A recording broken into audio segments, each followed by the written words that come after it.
Moby Dick, by Herman Melville. Chapters 13 through 15. Chapter 13. Wheelbarrow. Next morning, Monday, after disposing of the embalmed head to a barber for a block, I settled my own and comrade's bill, using, however, my comrade's money. The grinning landlord, as well as the boarders, seemed amazingly tickled at the sudden friendship which had sprung up between me and Queequeg, especially as Peter Coffin's cock and bull stories about him had previously so much alarmed me concerning the very person whom I now companied with. We borrowed a wheelbarrow, and embarking our things, including my own poor carpet-bag and Queequeg's canvas sack and hammock, away went down to the Moss, a little Nantucket packet schooner moored at the wharf.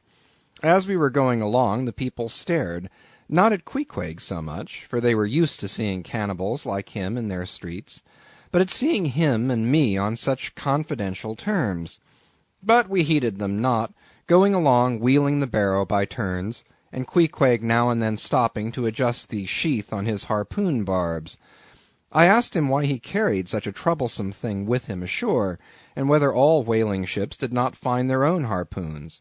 To this, in substance, he replied that though what I hinted was true enough, yet he had a particular affection for his own harpoon, because it was of assured stuff, well tried in many a mortal combat, and deeply intimate with the hearts of whales. In short, like many inland reapers and mowers, who go into the farmers' meadows armed with their own scythes, though in no wise obliged to furnish them, even so Queequeg, for his own private reasons, preferred his own harpoon. Shifting the barrow from my hand to his, he told me a funny story about the first wheelbarrow he had ever seen. It was in Sag Harbor. The owners of his ship, it seems, had lent him one, in which to carry his heavy chest to his boarding-house.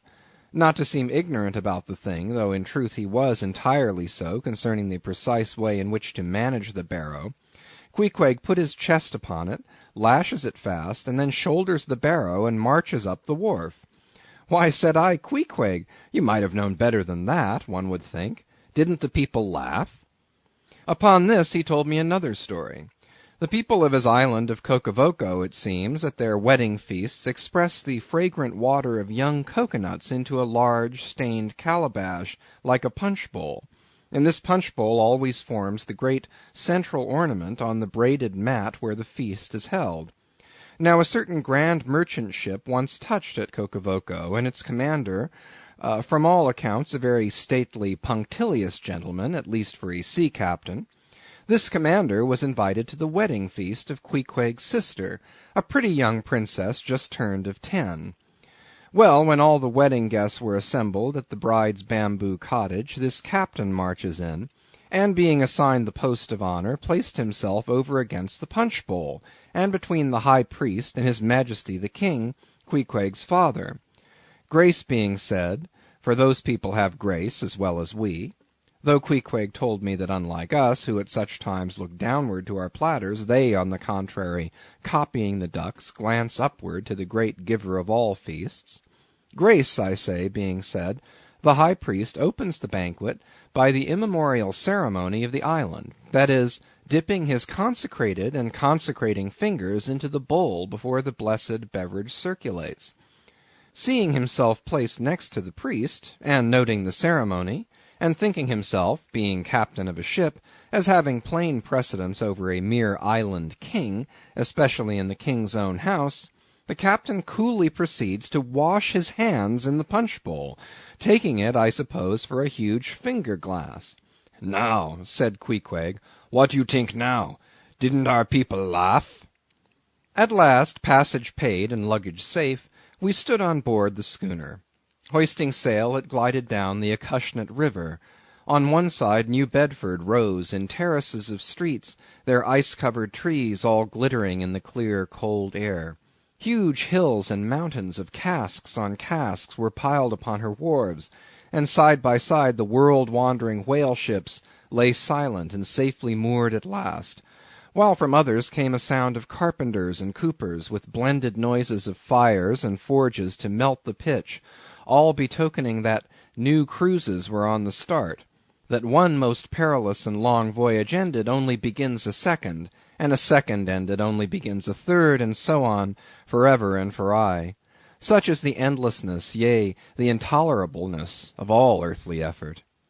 Gaining the more open water, the bracing breeze waxed fresh. The little Moss tossed the quick foam from her bows as a young colt his snortings.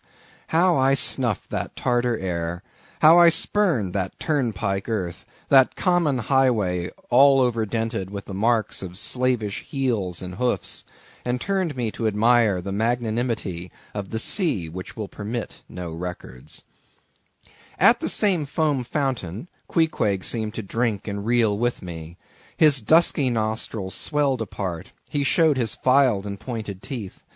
On we flew, and, our offing gained, the Moss did homage to the blast, ducked and dived her bows as a slave before the Sultan. Sideways leaning, we sideways darted, every rope-yarn tingling like a wire, the two tall masts buckling like Indian canes in land tornadoes.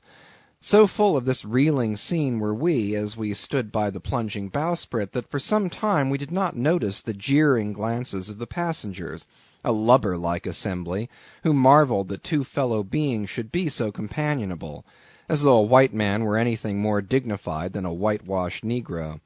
But there were some boobies and bumpkins there who, by their intense greenness, must have come from the heart and centre of all verdure. Queequeg caught one of these young saplings mimicking him behind his back. I thought the bumpkin's hour of doom was come. Dropping his harpoon, the brawny savage caught him in his arms, and by an almost miraculous dexterity and strength sent him high up bodily into the air. Then, slightly tapping his stern in mid-somerset, the fellow landed with bursting lungs upon his feet, while Queequeg, turning his back upon him, lighted his tomahawk pipe and passed it to me for a puff. "Capting! Capting!" yelled the bumpkin, running towards that officer. "Capting! Capting! Here's the devil!" "Hallo, you, sir!" cried the captain, a gaunt rib of the sea, stalking up to Queequeg. "What in thunder do you mean by that? Don't you know you might have killed that chap?" "What him say?" said Queequeg, as he mildly turned to me. "He say," said I, "that you came near killee that man there," pointing to the still shivering greenhorn. "Killee!" cried Queequeg, twisting his tattooed face into an unearthly expression of disdain. "Ah, him bevy small fishy. Queequeg no killee so smallee fishy. Queequeg killee big whale." "Look you!" roared the captain. "I'll killee you, you cannibal, if you try any more of your tricks aboard here, so mind your eye." But it so happened just then that it was high time for the captain to mind his own eye. The prodigious strain upon the mainsail had parted the weather sheet, and the tremendous boom was now flying from side to side, completely sweeping the entire after part of the deck. The poor fellow whom Queequeg had handled so roughly was swept overboard. All hands were in a panic, and to attempt snatching at the boom to stay it seemed madness. It flew from right to left and back again, almost in one ticking of a watch, and every instant seemed on the point of snapping into splinters. Nothing was done, and nothing seemed capable of being done. Those on deck rushed toward the bows and stood eyeing the boom as if it were the lower jaw of an exasperated whale. In the midst of this consternation, Queequeg dropped deftly to his knees, and crawling under the path of the boom, whipped hold of a rope, secured one end to the bulwarks, and then flinging the other like a lasso, caught it round the boom as it swept over his head, and at the next jerk the spar was that way trapped, and all was safe. The schooner was run into the wind, and while the hands were clearing away the stern-boat, Queequeg, stripped to the waist, darted from the side with a long, living arc of a leap. For 3 minutes or more he was seen swimming like a dog, throwing his long arms straight out before him, and by turns revealing his brawny shoulders through the freezing foam. I looked at the grand and glorious fellow, but saw no one to be saved. The greenhorn had gone down. Shooting himself perpendicularly from the water, Queequeg now took an instant's glance around him, and seeming to see just how matters were, dived down and disappeared. A few minutes more and he rose again, one arm still striking out, and with the other dragging a lifeless form. The boat soon picked them up. The poor bumpkin was restored. All hands voted Queequeg a noble trump. The captain begged his pardon. From that hour I clove to Queequeg like a barnacle. Yea, till poor Queequeg took his last long dive. Was there ever such unconsciousness? He did not seem to think that he at all deserved a medal from the humane and magnanimous societies. He only asked for water, fresh water, something to wipe the brine off. That done, he put on dry clothes, lighted his pipe, and leaning against the bulwarks and mildly eyeing those around him, seemed to be saying to himself, "It's a mutual joint-stock world in all meridians. We cannibals must help these Christians." Chapter 14. Nantucket. Nothing more happened on the passage worthy of mentioning, so after a fine run we safely arrived in Nantucket. Nantucket! Take out your map and look at it. See what a real corner of the world it occupies, how it stands there away off shore, more lonely than the Eddystone lighthouse. Look at it, a mere hillock and elbow of sand, all beach and without a background. There is more sand there than you would use in 20 years as a substitute for blotting paper.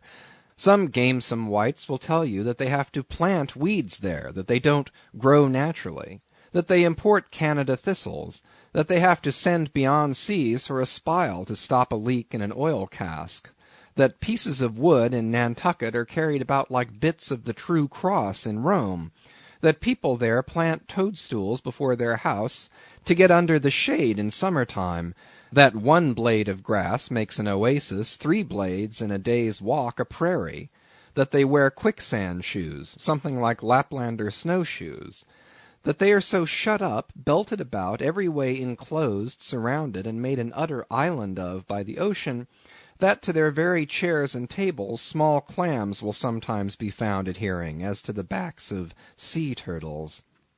But these extravaganzas only show that Nantucket is no Illinois. Look now at the wondrous traditional story of how this island was settled by the red men. Thus goes the legend.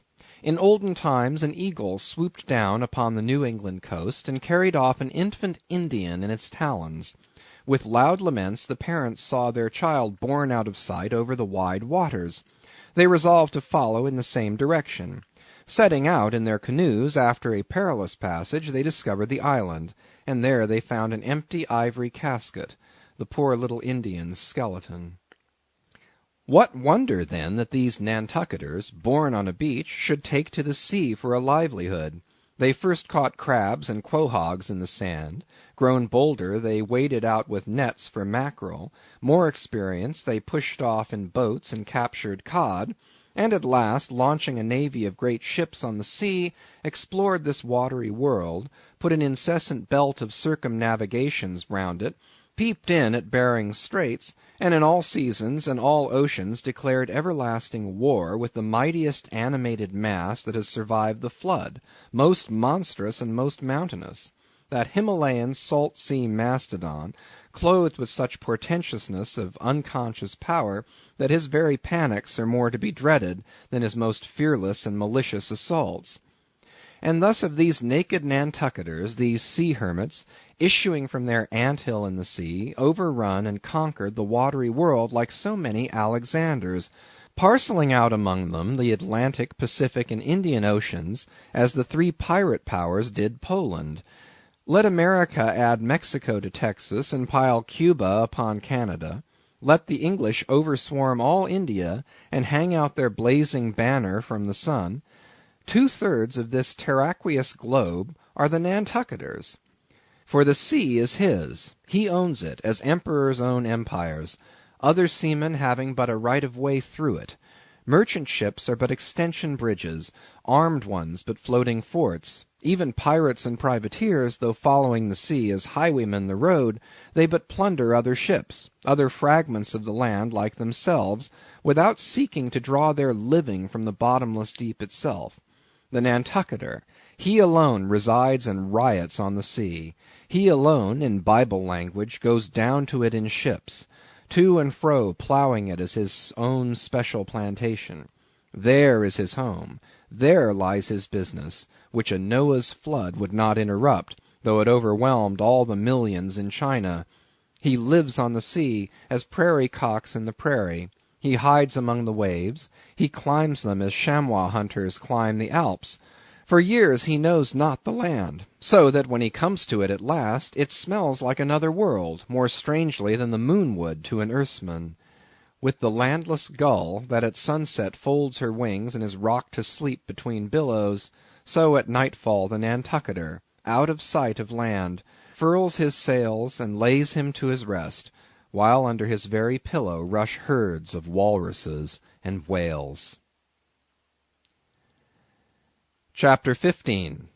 Chowder. It was quite late in the evening when the little Moss came snugly to anchor, and Queequeg and I went ashore, so we could attend to no business that day, at least none but a supper and a bed. The landlord of the Spouter Inn had recommended us to his cousin, Hosea Hussey, of the Trypots, whom he asserted to be the proprietor of one of the best-kept hotels in all Nantucket, and moreover he had assured us that cousin Hosea, as he called him, was famous for his chowders. In short, he plainly hinted that we could not possibly do better than try potluck at the Trypots.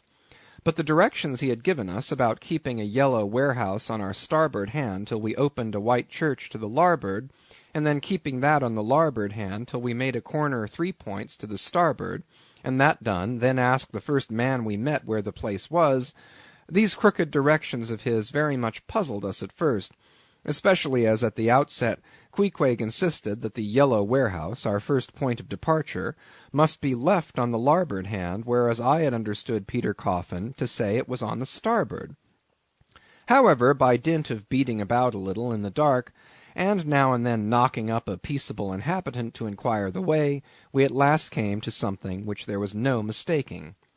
2 enormous wooden pots, painted black, and suspended by asses' ears, swung from the cross-trees of an old topmast, planted in front of an old doorway. The horns of the cross-trees were sawed off on the other side, so that this old topmast looked not a little like the Gallows. Perhaps I was over-sensitive to such impressions at the time, but I could not help staring at this Gallows with vague misgiving. A sort of crick was in my neck as I gazed up to the 2 remaining horns. Yes, 2 of them. One for Queequeg and one for me. It's ominous, thinks I.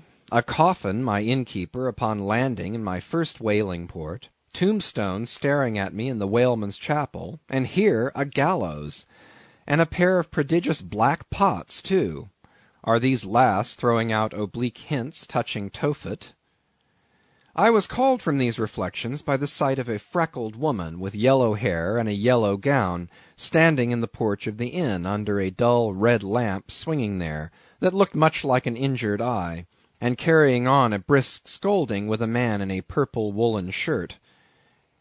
"Get along with ye," she said to the man, "or I'll be combing ye." "Come on, Queequeg," said I. "All right, there's Mrs. Hussey." And so it turned out, Mr. Hosea Hussey being from home, but leaving Mrs. Hussey entirely competent to attend to all his affairs.